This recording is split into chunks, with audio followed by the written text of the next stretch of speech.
In today's Frontline Diaries segment, we connect with Adam Pietrobon, an MD and PhD student at the Ottawa Hospital. Adam, thanks for being here. Thank you for having me.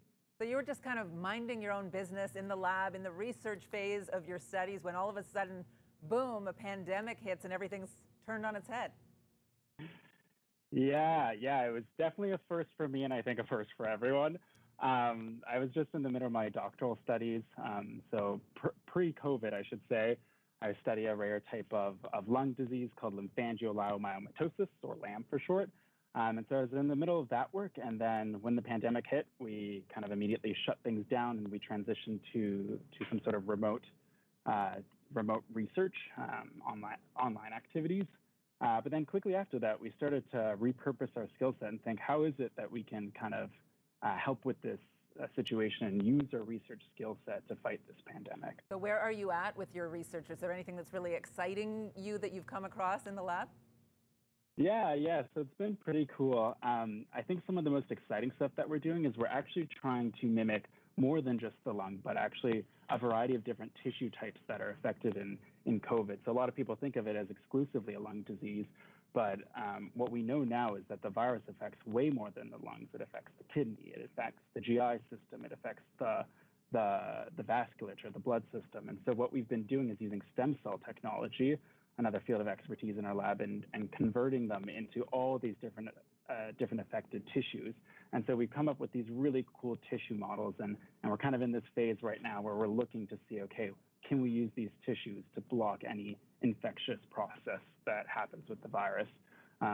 It's a totally new field of study for us, though, so it's been both very exciting because there's a lot of unknowns, but also a lot of challenges. I would go out on a limb and say, I imagine you've dreamed your whole life about being a doctor, being a researcher. Does something like this just confirm for you that you're right where you're meant to be? So yeah, this absolutely, I think, was a very kind of interesting experience, because especially doing an MD PhD program where we do both research and the clinical studies, it's always a dream to try to bridge those two realms and do something that's directly applicable and can translate into an impact.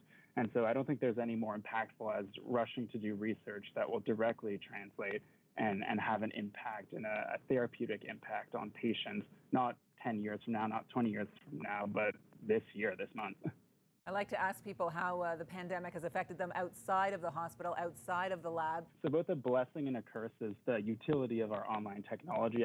I'm really staying connected with my family remotely, but I haven't seen them in person for, 5 months now, since late February, early March, which is, it's difficult, especially when my family's outside they're in the GTA in Mississauga. I used to see them every 1 or 2 months. So it's kind of sad being so disconnected. And if you asked my mom, she'd rather I just stop research and come home.